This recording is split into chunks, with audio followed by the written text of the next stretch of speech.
chairmanship, may I congratulate the honourable member for York Outer on securing this debate on an issue that is important for so many of my constituents, as I'm sure it's important for constituents for members right across this chamber. Mr. Chairman, I'm sure all members would agree that the Groceries Code Adjudicator is well-intentioned, but its powers do not go far enough. In particular, it is insufficiently responsive to a failing supply chain. Earlier this year, the Scottish Government's Cabinet Secretary for the Environment and Rural Affairs, Richard Lockhead, wrote to the Secretary of State for DEFRA, stating, "I have long been pressing the UK Government to widen the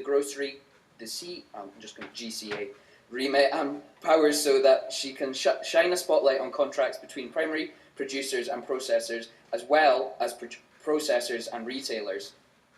In conjunction with this, Mr. Lockhead has also continued to press the milk prices crisis with the Adjudicator.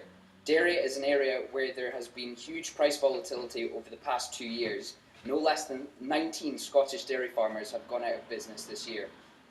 This is one area that is most visible where the GCA's current remit does not go far enough. The GCA has no remit to investigate prices and may only investigate the relationship between the largest supermarkets and their direct suppliers.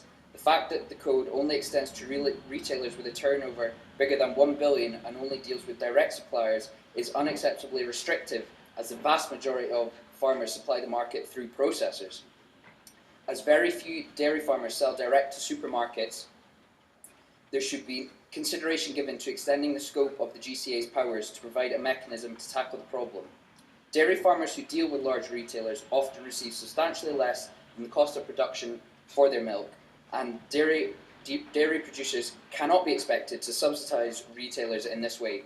In the long term, it is not in the interest of our food security or for consumers to push dairy farmers out of business. That is why, Mr. Chairman, I would echo the recommendation of the Environment, Food and Rural Affairs Committee's report on dairy prices that the Government give urgent consideration of how the GCA's remit could be amended. Mr. Chairman, expanding the role of the Adjudicator would give it powers that it really should have, and indeed I think many people already think it does have. This is reinforced by the words of the Adjudicator herself, Christine Tackon, who said, "I think very many farmers thought I was going to be there to get involved with price. I've been asked to get involved with the price of beef, milk and fleece. None of these I can get involved with. First, because I cannot get involved on price, and secondly, they are very rarely direct suppliers themselves." Indeed, this restrictive remit seems to be hampering the work of the GCA, as Ms. Tackon has also said, "I continue to spend a great deal of my time explaining the remit of the GCA. This has hampered my ability to pursue important work that is within my remit. The continued misrepresentation of my role is of great concern to me, and I am keen to resolve this issue swiftly." Mr. Chairman, I would suggest that expanding the remit of the GCA would help resolve this issue.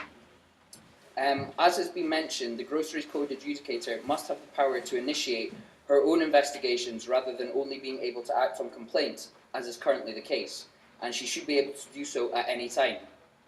The GCA also needs to be given a role to look at the whole supply chain rather than only being able to investigate direct supply contracts. This would finally bring the vast majority of farm produce into her remit. Finally, she should be able to investigate and report on the balance of pricing throughout the supply chain. This will bring transparency and also help farmers and others in their negotiations with retailers. Farmers right across the UK are vital contributors to the rural economy and to the sustainability of our nation. They deserve a better deal and fairer pricing. I would urge the Government to consider the points raised in this debate and broaden the remit of the GCA.